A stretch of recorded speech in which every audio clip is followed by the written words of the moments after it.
ഞാനിപ്പോ നിൽക്കുന്നത് പയ്യന്നൂരിലുള്ള ആതിരയുടെ വീടിന്റെ മുന്നിലാണ്. അപ്പൊ നമുക്ക് ആതിരയെ കുറിച്ച് കൂടുതൽ അറിയുന്നതിനോടൊപ്പം ആതിരയുടെ വീട്ടുവിശേഷങ്ങൾ എന്തൊക്കെയാണെന്ന് നോക്കാം. So let's bash into Adira and her family.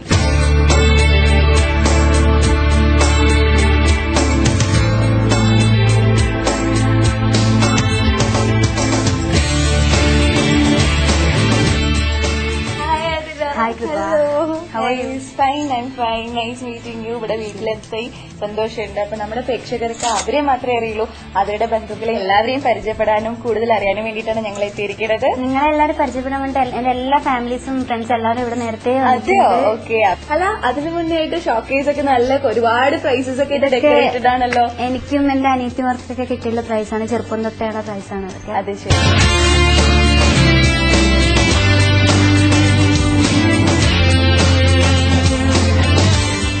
ഞാൻ നിങ്ങൾക്ക് എന്റെ ഫാമിലി മെമ്പേഴ്സിനൊക്കെ പരിചയപ്പെട്ടു. ഇത് തന്നെ എന്റെ അമ്മ പാടും, പണ്ട് മുതലേ പാടും. പിന്നെ ഇതെന്റെ അനിയത്തി ഐശ്വര്യ, അതെന്റെ രണ്ടാമത്തെ അനിയത്തി അനു. അമ്മ നമുക്ക് പരിചയമുണ്ട്, നമ്മൾ ഐഡിയ സ്റ്റാർസിംഗിലൂടെ കാണാറുണ്ട്.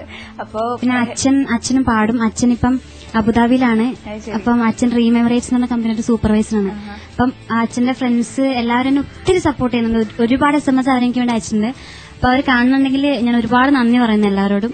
ഇതൊക്കെ എന്റെ റിലേറ്റീവ്സ് ആണ്, ഒരുപാട് സപ്പോർട്ട് ചെയ്യുന്ന ഒരു ടീമാണ്.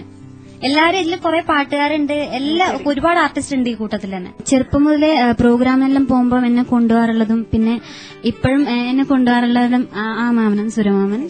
പിന്നെ വേറൊരു മാമന് ബാങ്കിൽ വർക്ക് ചെയ്യുന്നത് വരാൻ പറ്റിയിട്ടില്ല ഇപ്രാവശ്യം. മാമനും എന്നെ ഒരുപാട് സപ്പോർട്ട് ചെയ്യുന്നുണ്ട്. പിന്നെ എന്നെ ഏറ്റവും കൂടുതൽ സപ്പോർട്ട് ചെയ്യുന്ന എന്റെ അമ്മയുടെ കുടുംബത്തിലെ ഒരേ ഒരു മാമനാണ് ഈ മാമൻ. മാമന് നന്നായിട്ട് പാടും. എന്തായാലും ഒരുപാട് സന്തോഷം നിങ്ങളുടെയൊക്കെ സപ്പോർട്ടും കോപ്പറേഷനും ഉണ്ട് എന്ന് അറിഞ്ഞതില്. പിന്നെ ഇവരൊക്കെ ആരാ? പിന്നെ ഇത് എന്റെ വല്യച്ഛനാണ്. ഇവിടെ എന്റെ അച്ഛനില്ലാത്തതുകൊണ്ട് എന്റെ എല്ലാ കാര്യവും നോക്കുന്നത് അച്ഛന്റെ ഏട്ടൻ. ചെറുപ്പം തൊട്ടേ അതെ, അച്ഛന് ഇവിടെ ഇല്ലാത്ത സമയത്തൊക്കെ എന്റെ കാര്യങ്ങള് എല്ലാ കാര്യങ്ങളും നോക്കുന്നത് അപ്പനാണ്.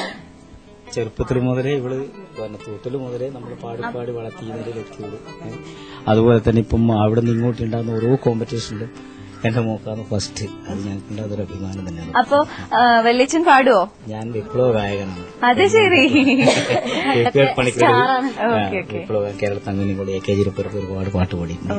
പിന്നെ ഇതെന്റെ മൂത്തപ്പൻ, എന്നെ ഒരുപാട് സപ്പോർട്ട് ചെയ്യുന്നുണ്ട് മൂത്തപ്പൻ. എന്റെ വല്യമ്മ, അമ്മ എന്നെ ഒരുപാട് സപ്പോർട്ട് ചെയ്യുന്നുണ്ട്. അത് ശരി. പിന്നെ എന്റെ മാമിമാര്, ഇതെല്ലാം എന്റെ അമ്മമ്മമാര്, ഇതെല്ലാം പണ്ടത്തെ പാട്ടുകാരാണ്, പണ്ടത്തെ വിപ്ലവ ഗായികയാണിത്. ഓഹോ. എന്റെ ആന്റിയുടെ പേരെന്താ? എന്റെ പേര് നാണി. ചെറുപ്പം തൊട്ടേ എന്റെ വലിയൊരു കൂട്ടുകാരിയാണിത്. പണ്ട് മുതലേ എന്റെ കൂട്ടത്തിൽ തന്നെ ആയിരുന്നു അവള്, ഇപ്പോഴും. ഇത് വേറൊരു മാമി. അങ്ങനെ ഇതെന്റെ മാമന്റെ മക്കള്. എന്റെ വേറൊരു മൂത്തമ്മ, എന്റെ അമ്മയുടെ മൂത്ത ചേച്ചിയാണ്. എന്നെ ഒരുപാട് സപ്പോർട്ട് ചെയ്യുന്നുണ്ട്, ഒരുപാട് സ്നേഹിക്കുന്നുണ്ട് മൂത്തമ്മ. പിന്നെ ഏട്ടനാണ് എന്നെ ആദ്യം എന്നെ ഓഡിഷന് കൊണ്ടുപോയത് ഏട്ടനാണ്. അത് ശരി. അത് കണ്ണൂർ യൂണിവേഴ്സിറ്റി കലാപ്രതിഭയാണ്. അത് ശരി. അപ്പൊ ആതിരയുടെ പെർഫോമൻസിനെ കുറിച്ച് എങ്ങനെ വിലയിരുത്തുന്നു? ആതിരയുടെ ഒരു യഥാർത്ഥ ലെവലിൽ ഇനിയും എത്തിയിട്ടില്ല എന്നാണ് വിചാരിക്കുന്നത്. ആ പെർഫോമൻസിന് വേണ്ടിയിട്ട് നമ്മളെല്ലാവരും ആകാംക്ഷയോടെ കാത്തിരിക്കുക.